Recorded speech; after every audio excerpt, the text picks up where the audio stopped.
Azərbaycanda 14 yaşından yuxarı xəstələnmiş ailə üzvünə baxım göstərən şəxslərə müavinət verilir. Mətbuat azı məlumatına görə qaydalara əsasən müavinətin məbləği 12 ay ərzində aldığı maaşa və baxım günlərinin sayına əsasən müəyyən edilir.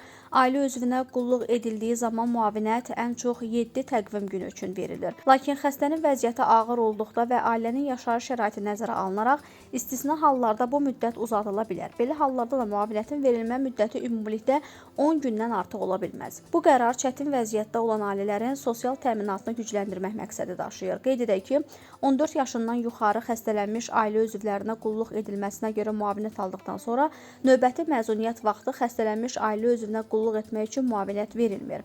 Yəni növbəti və əlavə məzuniyyət, uşağa qulluq etməkdən ötürü məzuniyyət və yaxud əmək haqqı saxlanılmadan məzuniyyət vaxtı xəstələnmiş ailə üzvünə qulluq etmək üçün müavinət verilmir.